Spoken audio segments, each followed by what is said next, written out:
On a warm, sunny afternoon, in a dense and quiet forest, a little monkey named Niko was wandering in search of food. His stomach growled with hunger after a long morning of climbing trees. As he walked, he sniffed the air, eyes darting around in hopes of spotting ripe fruit or a beehive. In that forest, hunger made Niko all the more eager. What he didn't know was that an important life lesson was waiting just ahead. Beneath the base of an old tree, Niko suddenly came across a small clay jar. Its mouth was narrow, but from within rose the rich, sweet scent of honey, enough to make his empty stomach rumble with excitement. Niko cheered joyfully. "It's honey. Oh wow, the universe really is looking out for me." Without hesitation, he reached his hand into the jar. Niko scooped up a handful of honey and grinned with delight.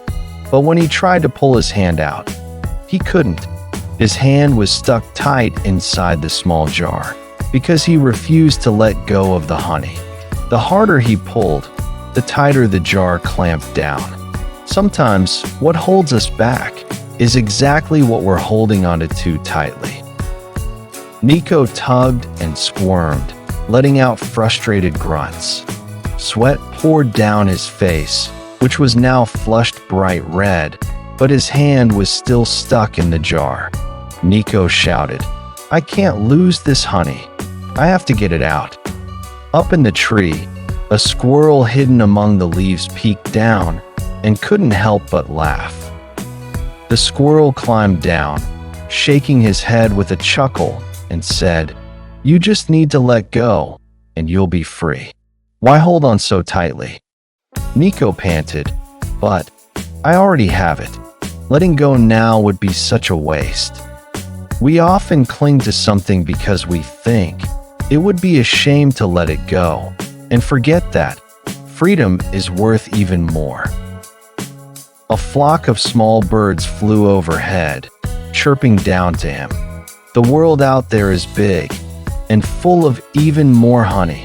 You're only stuck because you won't let go. Then, a wise old turtle slowly crawled over and looked at Niko with gentle eyes. Letting go doesn't mean losing. It means making space for something better. Niko fell silent. He looked at his sticky hand, then at the small jar, and let out a deep sigh. Then he slowly opened his hand. In an instant, his hand slipped free. The jar toppled to the ground, honey spilling everywhere. But Niko gave a soft smile and said, "So, letting go, feels this freeing, huh?" A sudden rain began to fall. Niko stretched out his arms, welcoming the cool drops, then leapt up onto a branch and ran along the tree toward the forest ahead, where a bright rainbow lit up the sky. Life is full of sweetness, but also full of small jars. Knowing when to let go, that's how we move forward and live freely. The message of the story: sometimes it's not that we can't go further, it's that we're holding on too tightly to something that no longer fits. Letting go isn't weakness, it's the strength to free yourself.